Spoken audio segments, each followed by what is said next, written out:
अस्सलाम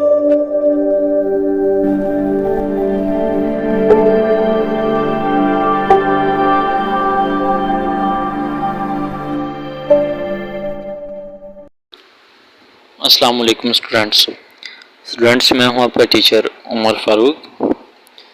स्टूडेंट्स, आप सबसे गुजारिश है कि जो हमारी वीडियो पे नए हैं लोग सारे वो हमारे चैनल को सब्सक्राइब कर लें और साथ ही बेल आइकन को प्रेस कर लें ताकि आने वाली तमाम वीडियोस आपको मिलती रहें। स्टूडेंट्स, आज हम लोगों ने पढ़ना है गैसेस एक्सचेंज इन ह्यूमन्स। हम लोगों ने पिछले चैप्टर में प्लांट्स के बारे में पढ़ा था कि प्लांट्स में किस तरह गैसों का तबादला होता है, लेकिन अब हम लोग पढ़ेंगे गैसेस एक्सचेंज इन ह्यूमन। इंसान और आला दर्जे के जो दूसरे जानवर हैं इनमें गैसेस एक्सचेंज के लिए एक प्रॉपर निज़ाम बना है। हम लोगों ने पौधों के बारे में पढ़ा था कि पौधों के लिए ऐसा कोई निज़ाम नहीं है, लेकिन जो है जानवरों में एक पूरा एक निज़ाम है, उसको कहते हैं रेस्पिरेटरी सिस्टम। ठीक है, रेस्पिरेटरी सिस्टम के आगे मज़ीद दो हिस्से हैं। उनमें से जो पहला हिस्सा है वो है जी हवा का रास्ता, उसे बोलते हैं, यानी कि उसको बोलते हैं दी एयर पैसेज वे। ठीक है, और दूसरा हमारे पास है लंग्स। हम लोग इनको फर्दर सेपरेट डिस्कस करेंगे इंशाल्लाह आज। दी एयर पैसेज वे यानी कि हवा का रास्ता जो है वो मुख्तलिफ हिस्सों पर मुश्तमिल होता है, जिनके ज़रिए हवा फेफड़ों में दाखिल होती है और गैसों का तबादला होता है और फिर बाहर निकाल दी जाती है। ये मुंदरजल हिस्सों पर मुश्तमिल होता है, वो अब हम लोग इंशाल्लाह आगे पढ़ते हैं। नाक हम लोग अब पढ़ रहे हैं नोज़। ठीक है, इसमें ये होता है कि जो हमारा नाक के जो बैरूनी नथने होते हैं ना, ये इसको हम लोग नोस्ट्रल्स बोलते हैं, और इसके अंदर जो पूरी बॉडी होती है उसको नेज़ल कैविटी बोलते हैं। जो नेज़ल कैविटी होती है, जैसे आपके नाक के दो नथने होते हैं, इसको दीवार, एक पतली सी दीवार होती है, उसके ज़रिए इसको दो हिस्सों में डिवाइड किया जाता है, और इन दोनों हिस्सों में बाल होते हैं और म्यूकस होता है। बाल और म्यूकस जो होते हैं, बाल जो होते हैं वो हवा को फिल्ट्रेशन करने के लिए इस्तेमाल होते हैं, और जो म्यूकस होता है इसका काम ये होता है कि ये हवा जो अंदर दाखिल होती है इसको गर्म कर देती है, ताकि इसका टेम्परेचर आपकी बॉडी के टेम्परेचर के तकरीबन बराबर आ जाए। ठीक हो गया स्टूडेंट्स, अब आपके सामने एक तस्वीर है, इसे देखें। इससे आपको एक हवा का पूरा रास्ता, यानी कि किस तरह वो मुंह में नाक से दाखिल होती है और फेफड़ों तक जाती है, एक पूरा इसमें एक पाथवे आप लोगों को दिखाया गया है। इंशाल्लाह उम्मीद है कि आपको इससे समझ आ जाएगी, और बाकी मज़ीद मैं इंशाल्लाह आपको भी समझा देता हूँ कि किस तरह हवा जो है वो नोस्टर से नेज़ल कैविटी में जाती है, वहाँ से फिर फर्नक्स में, और फर्नक्स से फिर होती हुई ट्रेकिया और फिर लंग्स तक ये हवा जाती है, और फिर इससे हवा जो है वापस भी खर्च हो जाती है। इसके बाद जो नेज़ल कैविटी है स्टूडेंट्स, वो 2 स्मॉल ओपनिंग्स की मदद से, यानी कि हम लोग इंटरनल नोस्ट्रल्स की मदद से वो फर्नक्स में ओपन हो जाती है। और जो फर्नक्स है हमारे पास वो क्या चीज़ है, वो एक मस्कुलर पैसेज है जो कि कॉमनली यूज़ होती है खुराक और हवा की नाली के लिए।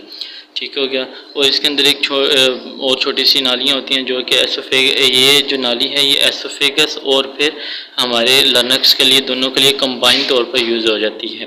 ठीक है जी, इससे हमारी जो एयर है वो क्या हो जाती है, फर्नक्स से लर्नक्स में चली जाती हैं स्टूडेंट्स। और हम जानते हैं कि फर्नक्स के फर्श पर एक सुराख होता है जिसको हम लोग एपिग्लॉट कहते हैं। लर्नक्स ये भी कार्टिलेज का बना होता है, और ये जो लर्नक्स है ये ट्रेकिया और फर्नक्स के दरमियान में होता है। इसे हम लोग वॉइस बॉक्स भी कहते हैं, यानी कि आला सूत या फिर आवाज़ पैदा करने वाला बॉक्स। ठीक हो गया, लर्नक्स के बाद अंदर एक तरफ से दूसरी तरफ जो होती हैं रेशेदार पट्टियाँ होती हैं, जिनको हम लोग कहते हैं जी फाइबर बैंड्स। ठीक हो गया जी, इनके 2 जोड़े होते हैं, इनको वोकल कॉर्ड्स कहते हैं। जब हवा इस वोकल कॉर्ड से टकराती है तो फिर क्या होती है, वहाँ पे वाइब्रेशन पैदा होती है, और वाइब्रेशन पैदा होने के बाद फिर वहाँ पे जो है उसे साउंड बनता है, यानी कि आवाज़ पैदा होती है इससे। और फिर लर्नक्स से आगे ट्रेकिया है, हम लोग इसको हवा की नाली भी कहते हैं। ये तकरीबन 12 सेंटीमीटर लंबी होती है और एसोफेगस के साथ जुड़ी होती है। ठीक है। ट्रेकिया की दीवारें जो होती हैं वो कार्टिलेज के बने हुए की होती हैं और ये सी शक्ल के घेरे होते हैं। ये कार्टिलेज ट्रेकिया को क्या कहते हैं, सिकुड़ जाने में, यानी कि उसको सिकुड़ने से बचा लेते हैं, यानी कि उसमें अगर हवा मौजूद ना भी हो तो वो उसको सिकुड़ने नहीं देते, वो उसको बिल्कुल ठीक रखते हैं। सीने में दाखिल होने के बाद जो ट्रेकिया होता है वो दो यानी कि छोटी नालियों में तकसीम हो जाता है, जिन्हें ब्रोंकाई या फिर ब्रोंक्यूल्स कहते हैं। ठीक है। और जो ब्रोंकाई होती है ये क्या होती है, ये भी कार्टिलेज की बनी हुई प्लेट्स इसकी दीवारों में होती हैं।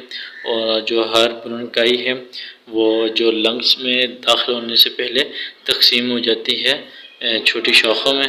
ठीक है जी, जिन्हें ब्रोंक्यूल्स कहा जाएगा। और ये फिर क्या होते हैं, फेफड़ों में दाखिल होने के बाद जो ब्रोंकाई है तकसीम दर, यानी कि इसमें बहुत सी तकसीम हो जाती हैं, बहुत सी शाखें निकल जाती हैं। ठीक है जी, बहुत सी बड़ी नालियाँ बना जाती हैं। इन नालियों को क्या कहा जाता है, इन नालियों को ब्रोंक्यूल्स कहते हैं। और ये जो ब्रोंक्यूल्स होते हैं इनकी दीवारें बारीक होती जाती हैं और फिर इन दीवारों से जो है आहिस्ता आहिस्ता कार्टिलेज भी ख़त्म होता जाता है।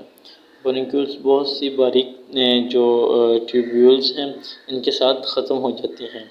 ठीक है जी। और इनको फिर क्या कहते हैं, इनको एल्वियल डक्ट कहते हैं। हर एल्वियल डक्ट जो होती है इसकी ये क्या होती है, हवाई थैलियों पर मुश्तमिल होती है, यानी कि एलोलाई के एक गुच्छे में खुल जाती हैं। बहुत सी हवाई थैलियाँ होंगी, ये एलोलाई जो है उस गुच्छे में खुल जाती हैं। ये एलोलाई इंसान के जिस्म में क्या करती हैं, गैसों के तबादले के लिए सतही रतबा जो है वो फ्राहम करती है, यानी कि यहाँ पे गैसों का जो तबादला होता है वो यहाँ पे होता है।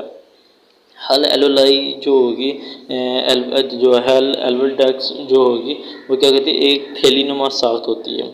इसकी दीवारें जो होती हैं ना ये किस चीज़ की बनी होती हैं, ये एपिथेलियल सेल्स की सिंगल तह पर मुश्तमिल होती हैं। और इसके गिर्द जो होता है ना वो कैपिलरीज जो है उसका एक जाल होता है, वो उस जाल ने इसको अपने घेरे में लिया होता है। अच्छा, इसके बाद क्या होता है, जो दिल से ऑक्सीजन के बगैर खून, यानी कि डीऑक्सीनेटेड ब्लड जो होता है, वो जो पल्मोनरी आर्टरीज होती हैं, ठीक है जी, वो लेकर आती हैं और वो क्या होती हैं, फेफड़ों में यानी कि लंग्स में दाखिल होकर वहाँ पे आर्टरीज और कैपिलरीज में तकसीम हो जाती हैं। ये कैपिलरीज जो होती हैं ये एलोलाई के गिर्द एक गिलाफ बना देती हैं, यानी कि एक सर्कल बनाती हैं उसके गिर्द, और फिर आपस में मिलकर ये कैपिलरीज और आर्टरीज जो है वो मिलकर क्या बनाती है, वेन्यूल्स बनाती हैं। ये जब वेन्यूल्स जो होती हैं ये क्या करती हैं, ये जब मिल जाती हैं आपस में सारी, तो ये क्या बनाती हैं, पल्मोनरी वेंस बनाती हैं। ठीक है जी। पल्मोनरी वेंस जो होती हैं वो क्या करते हैं, उनके काम ये होते हैं जिस्म से यानी कि जो वो फेफड़ों से ऑक्सीनेटेड ब्लड जो होती है, यानी कि ऑक्सीजन वाला खून वो लेकर वापस दिल की तरफ आती हैं। तो स्टूडेंट्स आज हम लोगों ने यानी कि इस लेक्चर में पढ़ा कि किस तरह हम लोग सांस लेते हैं और सांस लेने के दौरान हमारी गैसेज एक्सचेंज किस तरह होती है। हम लोग क्या करते हैं, मतलब नाक से सांस लिया हम लोगों ने, फिर वहाँ पे जो है नोस्ट्रल्स हैं वहाँ पे लगे हुए जो नेज़ल कैविटी के अंदर बाल हैं उन्होंने हवा को फ़िल्टर किया, म्यूकस ने उसका टेम्परेचर इंसान के बॉडी के बराबर किया, फिर वहाँ से जनाब हवा जो है वो बाहर एपिग्लॉट्स की तरफ चली गई। ठीक है जी। अब वहाँ पे फर्नक्स में गई, लर्नक्स में गई, फिर वहाँ से ट्रेकिया में आई, फर्नक्स से ट्रेकिया में आई, और वहाँ से वॉइस बॉक्स के साथ जब वो टकराती है तो आवाज़ पैदा होती है, हम लोगों ने ये पढ़ा। फिर लर्नक्स से आगे जाकर ट्रेकिया आता है, हवा की नाली होती है, वो तकरीबन उसकी लेंथ जो होती है वो 12 cm यानी कि 12 सेंटीमीटर होती है। उसके बाद हम लोगों ने पढ़ा जी एसोफेगस के साथ मौजूद होती है, और ट्रेकिया की जो दीवार होती है वो कार्टिलेज की सी शक्ल की होती है। फिर हम लोगों ने पढ़ा जी फेफड़ों में ब्रोंक्यूल्स जो हैं वो तकसीम होती हैं, और फिर बहुत बारीक छोटी नालियों में हम जिन्हें ब्रोंक्यूल्स कहते हैं और उसमें तकसीम हो जाती है। वो इस तरह हम लोगों ने तमाम इसमें पढ़ा। और फिर हम लोगों ने पढ़ा जी किस तरह ये दिल से ऑक्सीनेटेड खून और डीऑक्सीनेटेड खून की ट्रांसफ़र होती है इनमें। अब हम लोग पढ़ेंगे दी लंग्स यानी कि फेफड़े। एक तरफ भी तमाम एलुलाई जो होती हैं वो मिलकर एक फेफड़े या फेफड़ा बना देती हैं, यानी कि ये क्या करती हैं, ये सीने यानी कि थ्योरेक्स के खिला में फेफड़ों का एक जोड़ा होता है। ठीक है जी। सीने की दीवारें यानी कि जो पसलियाँ या जो रिब्स होती हैं इनके बाड़ान चौड़े होते हैं और इनके साथ लगे इंटरकॉस्टल मसल्स पर मुश्तमिल होते हैं। ठीक है जी। फेफड़ों के नीचे की तरफ ठीक है एक मोटी मस्कुलर साख्त होती है जिसे हम लोग डायाफ्राम बोलते हैं। अच्छा, लेफ़्ट जो हमारा लंग्स होगा या गुर्दा होगा वो क्या होगा, वो निस्बतन थोड़ा सा छोटा होगा और इसकी वजह से ये क्या होगा, जो दो यानी कि 2 लूप्स पर मुश्तमिल होगा। ठीक है जी हमारा। और इसी तरह जो राइट है वो बड़ा होगा और वो क्या होगा 3 लूप्स पे मुश्तमिल होता है। हमारे जो फेफड़े हैं ठीक है ये स्पंज जैसे होते हैं।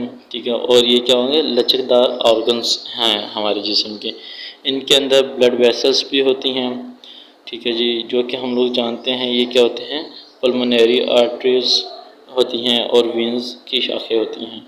हर फेफड़े के गिर्द 2 मेम्ब्रेन्स होती हैं जिन्हें बैरूनी और अंदरूनी मेम्ब्रेन्स कहा जाता है। ठीक हो गया जी। इन मेम्ब्रेन्स के दरमियान एक स्याह मादा होता है।